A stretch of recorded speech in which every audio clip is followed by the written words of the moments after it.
Hello बच्चों, कैसे हैं आप। मेरा नाम डॉक्टर ज्योति सिंह है और today I am going to start with you a new topic from your class 9 science book, that is what are the types of pure substances. आपने अभी तक प्योर सब्सटेंसेस के नाम पढ़े, ठीक है। प्योर सब्सटेंसेस क्या होते हैं? जो एक ही तरह के एटम से मिलके बने हों, ठीक है। एलिमेंट वाइज तो वही प्योर सब्सटेंस है, ठीक है। लेकिन ऐसा है कि बहुत सारे कंपाउंड्स हमारे आसपास हैं, ठीक है, जिनको कि हम यूज़ करते हैं। लेकिन जैसे हम प्योर घी, प्योर मिल्क, इस तरह की चीज़ें का यूज़ करते हैं ना, तो मीन्स कि वो कंपाउंड उसमें किसी और तरीके के कंपाउंड्स का मिक्सचर ना हो, जो नेचुरल फॉर्म में एग्जिस्ट करता है वो उस फॉर्म में हो, तो हम उसको प्योर कहते हैं, ठीक है। लेकिन एज ए केमिस्ट के लैंग्वेज में प्योर तो केवल एलिमेंट्स ही होते हैं, क्योंकि उनके सारे एटम्स एक जैसे होते हैं, ठीक है।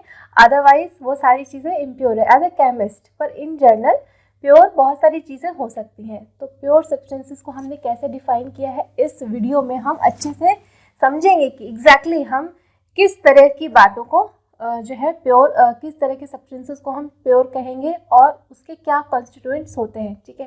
C, on the basis of the chemical composition substances can be classified either as elements और कंपाउंड्स। तो उनके कंपोजिशन के बेसिस पे हम उनको या तो एलिमेंट्स या उनको कंपाउंड्स के फॉर्म में क्लासिफाई कर सकते हैं, ठीक है। अब एलिमेंट्स क्या होते हैं? जैसे आपने पीरियोडिक टेबल देखा होगा कभी। एलिमेंट्स मतलब कि जो रॉबर्ट बॉयल थे, एक केमिस्ट थे, ठीक है, कि Robert Boyle was the first scientist to use the term element in 1661 में फर्स्ट टर्म इन्होंने दिया एलिमेंट, ठीक है। तो एलिमेंट वो सारे एलिमेंट्स वो सारी चीज़ें होती हैं जो नेचर में एग्जिस्ट करती हैं इन द प्योर फॉर्म, ठीक है। उन एलिमेंट्स की विशेषता ये होती है कि वो जो एलिमेंट होता है या कोई भी चीज़ होती है, उसका जो सबसे छोटी यूनिट होती है उसको हम एटम कहते हैं। जैसे हमारी बॉडी में सेल जो होती है वो सबसे छोटी यूनिट होती है, वैसे ही किसी भी चीज़ की जो सबसे छोटी इकाई होती है, ठीक है, नॉन लिविंग थिंग की बेसिकली वो एटम होती है, ठीक है। तो एलिमेंट्स के एटम की विशेषता ये होती है कि किसी भी एलिमेंट के सारे एटम एक जैसे होते हैं, ठीक है, एक जैसे होते हैं, उनका बिहेवियर एक जैसा होता है, सारे एटम्स एक जैसे होते हैं, ठीक है। और इसके अलावा Antony Lauren Lavoisier 1743 to 94, a French chemist, was the first to establish an experimentally useful definition of an element. तो एक्सपेरिमेंटली इसको प्रूव किया था लेवोसियर ने एलिमेंट को कि एलिमेंट एग्जिस्ट करता है, ठीक है। He defined an element as a basic form of matter that cannot be broken down into simpler substances by chemical reaction. तो इन्होंने लेवोसियर ने एलिमेंट को ऐसे डिफाइन किया कि वो फॉर्म ऑफ मैटर जिसको कि हम अब उससे ज़्यादा सिंपल फॉर्म में नहीं तोड़ सकते। सिंपल फॉर्म में मतलब उसके कंस्टिट्यूएंट एलिमेंट्स में नहीं तोड़ सकते। भाई क्यों नहीं तोड़ सकते? क्योंकि वो एलिमेंट के जितने भी एटम्स हैं वो सब एक जैसे हैं, तो उससे सिंपल तो कुछ हो ही नहीं सकता, है ना। एक जैसे है तो उसको कैसे आप बोलोगे कि ये अलग है ये अलग है? सब एक जैसे हैं, ठीक है।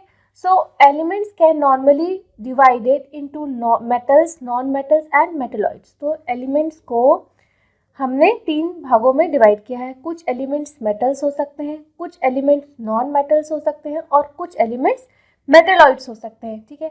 मेटल्स क्या होते हैं?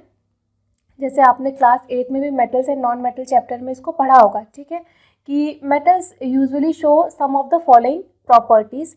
कुछ प्रॉपर्टीज मेटल्स की यहाँ पे लिस्टेड है, जैसे कि दे हैव लश्चर। लश्चर मतलब शाइन, चमक होती है। मेटल्स जो होते हैं वो शाइनी होते हैं, चमकते हुए, ठीक है। दे हैव सिल्वरी ग्रे और गोल्डन येलो कलर। उनका जनरली जैसे आप सिल्वर देखते हो, गोल्ड देखते हो, इनका ग्रेइश वाइट और गोल्डन टाइप का कलर होता है ना।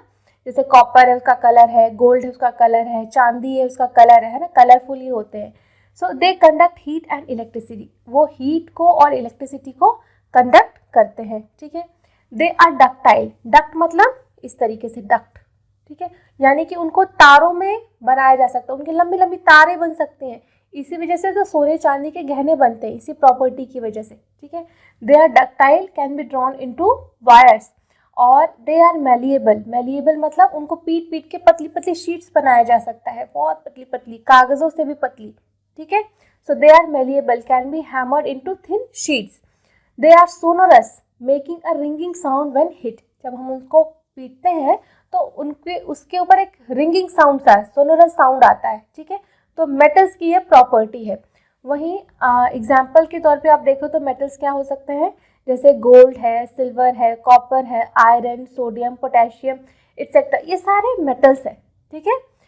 पीरियोडिक टेबल के आपको लेफ्ट हैंड साइड में जितने भी दिखेंगे वो सब मेटल्स है, ठीक है। आप पीरियोडिक टेबल देखिए, यहाँ पे ये सारे मेटल्स होते हैं इस साइड, ठीक है। So mercury is the only metal that is liquid at room temperature. ऐसे तो बहुत सारे मेटल्स हैं, ठीक है, लेकिन मर्क्यूरी ही एक ऐसा मेटल है जो कि लिक्विड है, वरना सारे के सारे मेटल रूम टेम्परेचर पे सॉलिड फॉर्म में एग्जिस्ट करते हैं। लेकिन मर्क्यूरी ही एक ऐसा मेटल है जो कि रूम टेम्परेचर मतलब 25 डिग्री सेल्सियस, ठीक है, 25 डिग्री सेल्सियस पे मर्क्यूरी रूम टेम्परेचर पे लिक्विड फॉर्म में एग्जिस्ट करता है।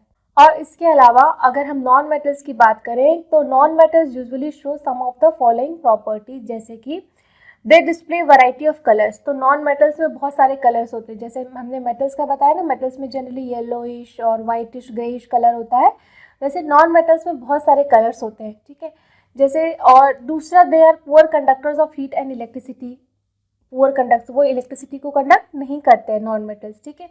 दे आर नॉट लस्ट्रस, वो लस्ट्रस, उनके पास कोई शाइन नहीं होते। दे आर नॉट सोनरस, उनके पास उनको पीटने पे कोई साउंड नहीं आता है, ठीक है। और मेलिएबल भी नहीं होते, वो मेलिएबल भी नहीं होते कि उनको पीट पीट के शीट्स या वायर्स में हम तोड़ सकें, ठीक है।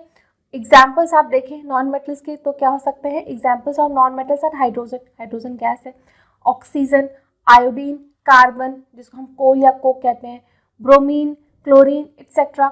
सम एलिमेंट्स हैव इंटरमीडिएट प्रॉपर्टीज। अभी तो हमने मेटल्स और नॉन मेटल्स की बात की, इसके अलावा कुछ एलिमेंट्स ऐसे होते हैं जिनकी प्रॉपर्टीज इंटरमीडिएट होती है, मतलब उनकी कुछ कुछ प्रॉपर्टीज मेटल जैसे होती है और कुछ कुछ प्रॉपर्टीज नॉन मेटल जैसी होती है। तो उन एलिमेंट्स जिनकी की प्रॉपर्टी कुछ मेटल जैसी है कुछ नॉन मेटल जैसी है, उनको हम मेटलॉइड्स कहते हैं, ठीक है। ये मेटल्स और नॉन मेटल्स के बीच में आते हैं पीरियोडिक टेबल में, ठीक है।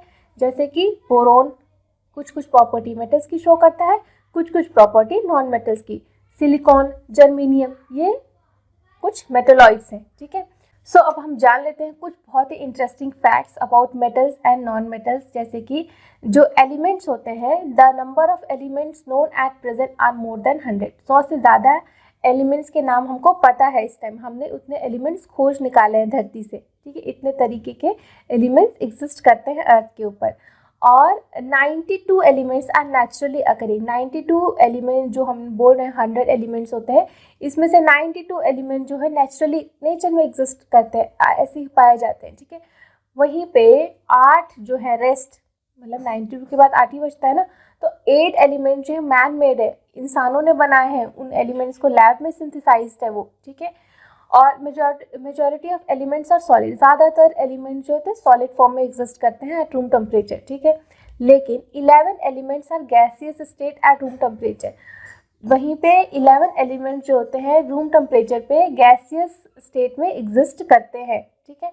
और 2 एलिमेंट्स जो होते हैं लिक्विड में एग्जिस्ट करते हैं एट रूम टेम्परेचर। कौन कौन से, वो है मर्क्यूरी एंड ब्रोमीन। तो मर्क्यूरी एक मेटल है जो कि लिक्विड में है, लेकिन ब्रोमीन जो है वो नॉन मेटल है, ठीक है, लेकिन वो भी लिक्विड में एग्जिस्ट करता है eight room temperature. So elements like gallium and caesium become liquid at a temperature slightly above room temperature, ठीक है, रूम टेम्परेचर से थोड़ा ऊपर 303 केल्विन जिसको कह रहे हैं, तो ये भी जो है लिक्विड में एग्जिस्ट करते हैं, जैसे कि गैलियम एंड सीजियम। सो अब हमने देखा ये होता है एलिमेंट्स। एलिमेंट्स मतलब वो सारे चीज़ें, वो सारे सब्सटेंसेस जिनको कि अब फर्दर हम उनसे छोटे पार्टिकल्स में तोड़ नहीं सकते, ब्रोकन नहीं कर सकते हैं, और साथ ही साथ उनके जितने भी एटम्स होते हैं वो एक जैसे होते हैं, एक ही होता है, ठीक है। तो अब उसको कैसे हम डिवाइड कर सकते हैं, तो उनको हम एलिमेंट्स कहते हैं। वहीं पे अगर हम दूसरी चीज़ देखें वो है कंपाउंड्स। अब कंपाउंड्स क्या होता है, ठीक है। सो compound is a substance composed of 2 और मोर एलिमेंट्स। कंपाउंड कैसे बनता है, 2 या 2 से अधिक एलिमेंट्स के मिल जाने को के बाद जो सब्सटेंस बनता है उसको हम कहते हैं कंपाउंड, ठीक है।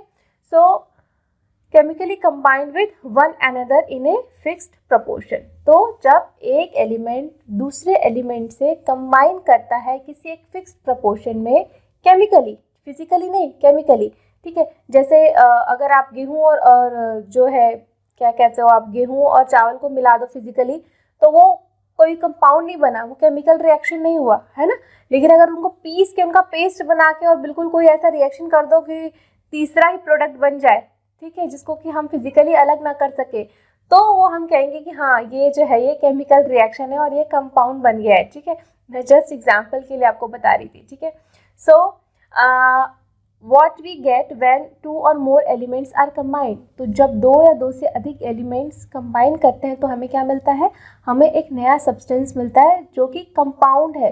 कंपाउंड क्यों है, क्योंकि वो एक से 2 या 2 से अधिक एलिमेंट्स के मिलने पे बना है, ठीक है। और एक बात और, उसकी प्रॉपर्टी, जो ये कंपाउंड हम नया बना रहे हैं, उसकी प्रॉपर्टी उसके कंस्टिट्यूएंट एलिमेंट से डिफरेंट होती है, ठीक है। जैसे अभी हम देखेंगे, इसी बात को प्रूव करने के लिए एक एक्टिविटी की गई है, एक्टिविटी 2.10, ठीक है। तो एक्टिविटी में कहा गया है कि divide the class into 2 groups, give 5 gram of iron filings and 3 grams of sulphur powder in a china dish to both the groups. 2 groups, अपनी क्लास को 2 ग्रुप्स में डिवाइड कर लीजिए। एक ग्रुप, दोनों ग्रुप को 5 ग्राम जो है आप आयरन फिलिंग्स, मतलब जो आयरन का चूरा होता है, लोहे का चूरा, ठीक है, उस तरह का पाउडर दीजिए और चाइना डिश में, और 3 ग्राम सल्फर का पाउडर येलो कलर का होता है, ठीक है। ग्रुप 1 को क्या कहिए आप कि mix and crush iron filings and sulphur powder को और आयरन फिलिंग को मिक्स कर दे, ठीक है, ऊपर से।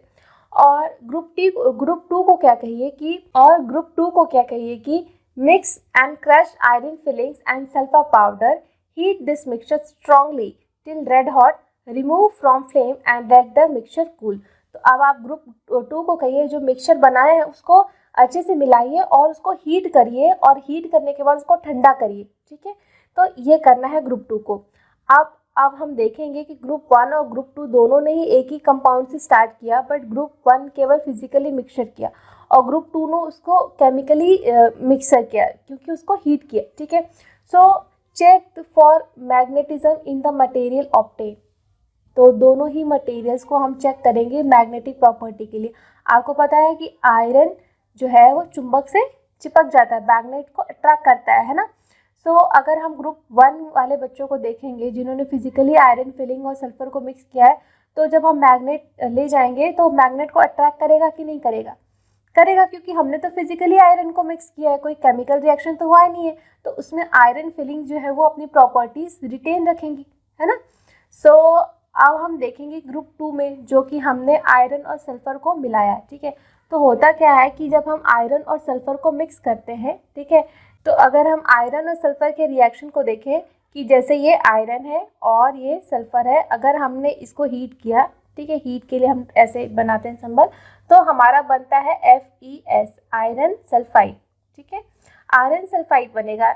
और अगर हम फिजिकली केवल दोनों को कंबाइन कर दें तो दोनों ही अपनी प्रॉपर्टीज रिटेन रखेंगी। तो ये जो आयरन सल्फाइड बनता है, इसके अंदर ना आयरन की प्रॉपर्टी शो होती है और ना ही सल्फर की प्रॉपर्टी शो होती है, ये all together different property show करता है, ठीक है। सो जब हम मैग्नेट इसके पास लेके आएंगे तो यहाँ पे हम कोई अट्रैक्शन नहीं देखेंगे, लेकिन ग्रुप 1 में जो हमने बच्चों को दिया था वहाँ पे हमने कोई केमिकल रिएक्शन नहीं किया है, केवल फिजिकली मिक्स किया है, तो वहाँ पे आयरन अपनी प्रॉपर्टी शो करेगा, ठीक है। सो bring a magnet near the material and check if the material is attracted towards the magnet। तो हमें ग्रुप 1 में अट्रैक्शन देखने को मिलेगा, वहीं हमें ग्रुप 2 में अट्रैक्शन देखने को नहीं मिलेगा। Compare the texture and colour of the material obtain by the groups. तो ग्रुप 1 का जो टेक्सचर होगा वो येलो और ब्लैक को मिक्स करके जो बनता है, ठीक है, ब्राउनिश टाइप का आएगा, लेकिन ग्रुप 1 में बिल्कुल ही काला पड़ गया होगा जलने से, ठीक है। सो add carbon disulfide to one part of the material obtained, stir well and filter, ठीक है। अब जो है एक पार्ट, दोनों ही ग्रुप को एक हिस्से को जो है कार्बन डाइसल्फाइड ऐड करना है एक पार्ट में, ठीक है। ऐड डाइल्यूट सल्फ्यूरिक एसिड और dilute hydrochloric acid to the other part. तो दूसरे हिस्से को एक हिस्से में हमने जो है कार्बन डाइसल्फाइड ऐड किया और एक हिस्से में हम जो है डाइल्यूट सल्फ्यूरिक एसिड ऐड करेंगे, ठीक है। दोनों ही ग्रुप्स के लिए। Okay, so the material obtain, no teacher supervision is necessary for this activity, क्योंकि इस एक्टिविटी में आपको हीटिंग, केमिकल रिएक्शन की ये सब प्रोसेस करनी है, तो आपको ये रिएक्शन अपने से नहीं करना है, सुपरविजन में करना है, क्योंकि सल्फर जो है काफ़ी पटाखे वगैरह में भी ये सल्फर यूज़ होता है, ठीक है। तो ये काफ़ी जो है ये एक तरीके से जल्दी आग पकड़ता है, इसलिए आपको अपने से नहीं करना है, टीचर के सुपरविजन में करना है, ठीक है। So perform all the steps with both elements iron and sulphur separately. अब हमें ये दोनों ही चीज़ें करनी है, ठीक है, आयरन एंड सल्फर सेपरेटली, दोनों ही स्टेप्स में करना है। सो अब हमें कुछ क्वेश्चंस के आंसर पूछे गए हैं, इस एक्सपेरिमेंट से रिलेटेड है। वो क्या है कि did the material obtain by the two groups look the same, तो दोनों ही मटेरियल जो दोनों ही ग्रुप ने ऑब्टेन किया, क्या वो दोनों एक जैसे दिखते हैं? नहीं दिखते हैं, क्योंकि जिसको हमें केमिकली रिएक्ट किया वो बिल्कुल ब्लैक कलर का हो गया, ठीक है। और which group has obtain a material with magnetic property, magnetic property किस ग्रुप के पास रही होगी? जो ग्रुप ने फिजिकली मिक्स किया, ठीक है, उन्हीं के पास जो है वो मैग्नेटिक प्रॉपर्टी रिटेन हुई, जिसमें केमिकल रिएक्शन हो गया है ग्रुप 2 में, वहाँ पे केमिकल प्रॉपर्टीज चेंज हो गई, तो वहाँ पे मैग्नेटिज्म नहीं आपको देखने को मिलेगा, ठीक है। So can we separate the components of the material obtain, अब हम जो ग्रुप ए है उसमें तो कर सकते हैं, क्योंकि हमें फिजिकली हमने मिक्स किया है, ठीक है। हम एक मैग्नेट लाएंगे, सारी आयरन फिलिंग्स को मैग्नेट अट्रैक्ट कर लेगा, सल्फर वहीं बच जाएगा, तो ये तो अलग हो गया। लेकिन जो केमिकल रिएक्शन हमने किया है आयरन और सल्फर को ले करके, हमने उसमें फिर हीट किया है, वो उसको हम अलग नहीं कर सकते हैं, ठीक है। सो ये यहाँ पे नहीं पॉसिबल है। On adding dilute sulphuric acid और dilute hydrochloric acid did both the groups obtain a gas, तो दोनों ही केसेस में हमें कुछ गैस मिलेगी, ठीक है। Did the gas in both the cases smell the same और डिफरेंट, तो दोनों ही केसेस में डाइल्यूट सल्फ्यूरिक एसिड आपने डाला और या H2SO4 डाला तो क्या मिलेगा हमें, ठीक है। तो हम इसको आगे देखेंगे कि हमें क्या गैस मिली, ठीक है, और क्या उनकी स्मेल सेम आएगी, देखना है, ठीक है। So you must have observe that the products obtain by both the groups show different properties though the starting material were the same, ठीक है। तो क्योंकि दोनों ही ग्रुप्स में स्टार्टिंग मटेरियल तो आयरन और सल्फर ही थे, लेकिन दोनों में डिफरेंट आपको कंपाउंड्स देखने को मिले, ठीक है। So group 1 has carried out the activity involving a physical change, whereas in case of group 2 a chemical change, a chemical reaction has taken place, क्योंकि ग्रुप 1 में हमने केवल फिजिकल मिक्सिंग की, इस वजह से वहाँ केवल फिजिकल, आप कह सकते हो कि फिजिकल ही हमने उसको चेंज देखा, ठीक है। लेकिन ग्रुप 2 में क्योंकि हमने इस मिक्सचर को हीट किया, ठीक है, तो वहाँ पे एक केमिकल रिएक्शन हुई, ठीक है। तो इस वजह से ऑल टुगेदर एक डिफरेंट प्रोडक्ट बना, आयरन सल्फाइड बना, तो इस वजह से वहाँ पे केमिकल रिएक्शन, हम कहेंगे कि वहाँ पे केमिकल रिएक्शन हुई, ठीक है। The material obtained by group 1 is a mixture of two substances, the substances given are the elements iron and sulphur, तो ग्रुप 1 में जो है वो मिक्सचर था, ठीक है, कोई कंपाउंड नहीं मिला, दो सब्सटेंसेस का मिक्सचर था। तो ये दो सब्सटेंस एलिमेंट्स भी हो सकते हैं, दो सब्सटेंस कंपाउंड भी हो सकते हैं, अनलेस एंड अनटिल के थर्ड तीसरा टाइप का प्रोडक्ट जिसकी की प्रॉपर्टीज दोनों से ही डिफरेंट हो वो ना बन जाए, तब तक हम इसको मिक्सचर ही कहेंगे। ये फिजिकल चेंज है, कोई केमिकल चेंज नहीं हुआ, ठीक है। वहीं ग्रुप 2 में क्या हुआ कि वहाँ पे हमने हीट किया और एक नया ऑल टुगेदर सब्सटेंस बना, इस वजह से हम उसको कहेंगे कि वो एक केमिकल चेंज हुआ वहाँ पे, ठीक है। जैसे कि the properties of the mixture are the same as that of its constituent, तो मिक्सचर की विशेषता ही यही होती है कि उसकी प्रॉपर्टी उसके कंस्टिट्यूएंट से जैसी ही होती है, ठीक है। और कंपाउंड्स में ऐसा नहीं होता, कंपाउंड्स में जब कोई केमिकली रिएक्शन इन्वॉल्व होता है तो उसकी प्रॉपर्टी अलग हो जाती है, ठीक है। The material obtain by group 2 is a compound, okay.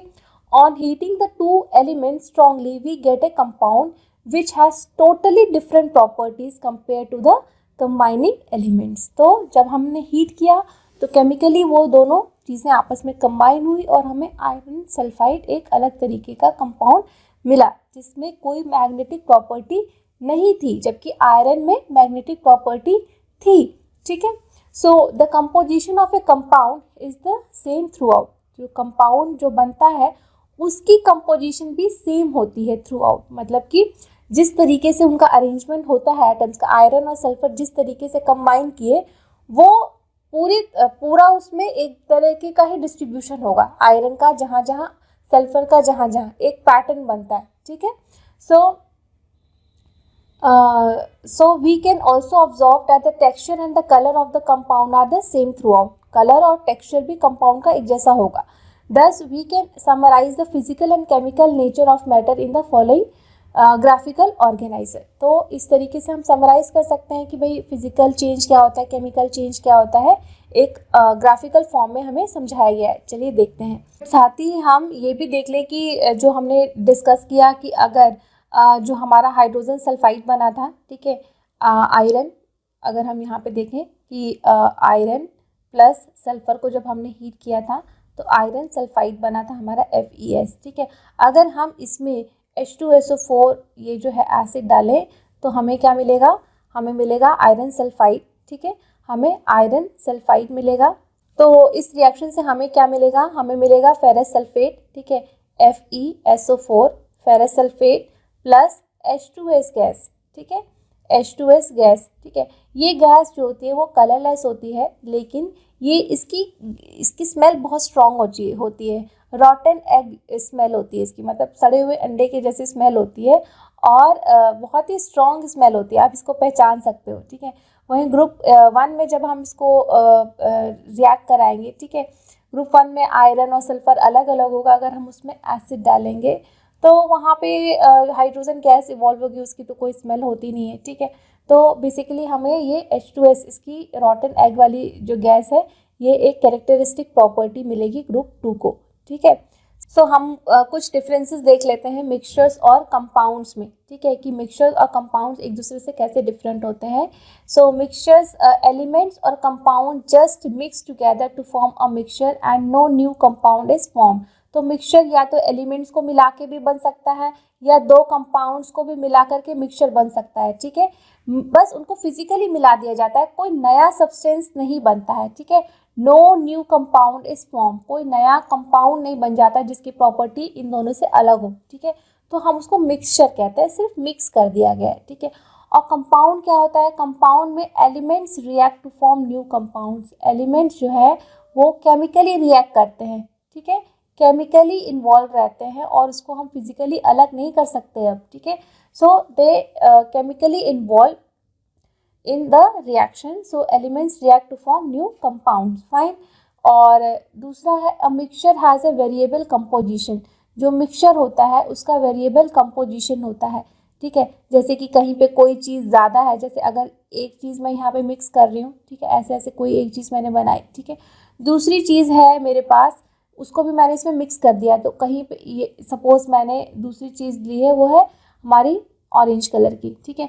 Orange colour की चीज़ मैं यहाँ मिक्स कर रही हूँ, तो कोई ऑरेंज यहाँ है, कोई ऑरेंज यहाँ है, कोई यहाँ, तो इसका जो कॉम्पोजिशन है पिंक और ऑरेंज का, वो throughout the material same नहीं होगा, ठीक है. उसी चीज़ को कहा जा रहा है a mixture has a variable composition. उसका कंपोजिशन हर जगह वेरी करेगा, ठीक है. वहीं कंपाउंड में क्या होता है, the composition of each new substance is always fixed.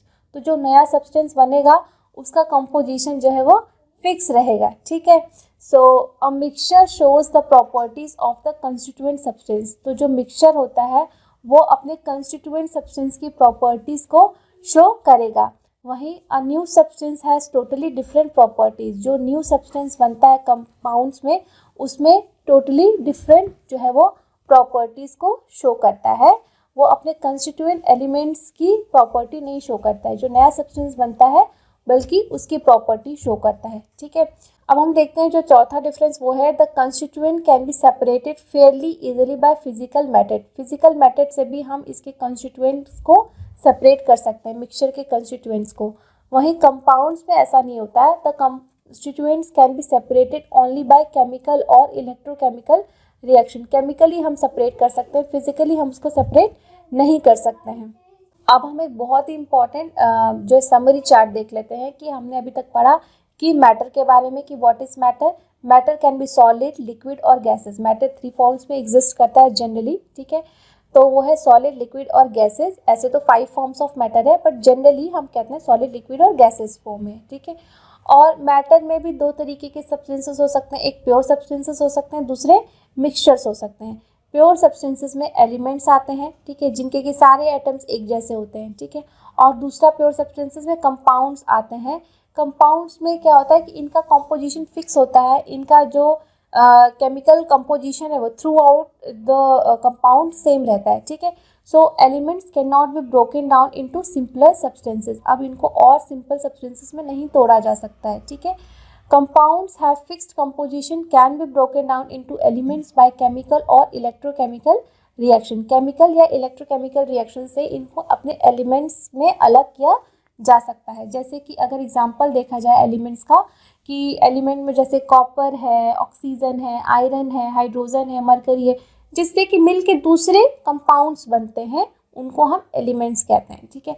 और कंपाउंड में जैसे कि वाटर है, वाटर जैसे H2O, वाटर का सिंबल आप लिखते हो, ठीक है, H2O। वाटर किससे मिलके बना है? हाइड्रोजन और ऑक्सीजन से, ठीक है। और मीथेन है, ठीक है, CH4, ये मीथेन का फॉर्मूला है CH4, तो ये एक कार्बन और 4 हाइड्रोजन से मिलके बना है। शुगर है, ठीक है, तो शुगर भी कार्बन और हाइड्रोजन से मिलके बना है। सॉल्ट है, NaCl है, ठीक है, सोडियम क्लोराइड, ठीक है। तो एक ये एलिमेंट है सोडियम और ये क्लोराइड एक एलिमेंट है, तो ये दोनों मिल करके एक कंपाउंड इन्होंने बनाया है, ठीक है। लेकिन ये भी प्योर सब्सटेंसेस की कैटेगरी में आते हैं क्योंकि इनकी कॉम्पोजिशन थ्रू आउट सेम रहती है, ठीक है। वही मिक्सचर्स क्या होता है? मिक्सचर्स का क्या कोई फिक्स्ड कॉम्पोजिशन नहीं होता है, इनका वेरिएशन हो सकता है। और मिक्सचर्स भी दो तरीके के होते हैं, एक होमोजीनस और एक हेट्रोजीनस। हेट्रोजीनस, होमोजीनस क्या होता है? होमोजीनस मतलब इनका जो कॉम्पोजिशन होता है एक यूनिफॉर्म रहता है, एक पैटर्न पे चलता है, ठीक है। 3 के बाद एक डॉट आएगा, 4 के बाद एक डॉट फिर से आएगा, 5 के बाद, इनका एक सेट कॉम्पोजिशन होता है। जैसे कि शुगर इन वाटर, अगर हम चीनी को पानी में घोल दें, ठीक है, तो ये भी एक तरीके का मिक्सचर है, कोई केमिकल रिएक्शन नहीं है, ठीक है, लेकिन इसकी कॉम्पोजिशन है through out the water same रहेगी, हर एक सिप आपको इक्वली मीठा लगेगा। वैसे ही हम नमक को जब पानी में घोलते हैं तो उसका भी हर एक सिप हमें एक जैसा लगेगा, तो वो भी एक होमोजीनस मिक्सचर है। Sulphur in carbon disulphide, water in alcohol, ये एक तरीके के होमोजीनस मिक्सचर है। वहीं हेट्रोजीनस मिक्सचर क्या होता है? नॉन यूनिफॉर्म कॉम्पोजिशन, इसकी कॉम्पोजिशन यूनिफॉर्म नहीं रहती है, थ्रू आउट द मिक्सचर ये सेम नहीं रहता है। जैसे कि सैंड एंड सॉल्ट, अगर सैंड और सॉल्ट को मिला दिया जाए तो कहीं कहीं सैंड ज़्यादा होगा, कहीं कहीं सॉल्ट ज़्यादा होगा। शुगर एंड सॉल्ट को मिला दिया जाए तो कहीं कहीं सॉल्ट ज़्यादा होगा, कहीं कहीं शुगर ज़्यादा होगा। वाटर इन ऑयल, हमें मिला दिया जाए तो कहीं वाटर ज़्यादा होगा, कहीं ऑयल ज़्यादा होगा, तो इसकी composition through out the same नहीं होगी, ठीक है। सो आई होप कि आपको ये टॉपिक अच्छे से समझ में आया होगा। And still if you have any doubts then you can write in the comment section, I will surely reply. Thank you.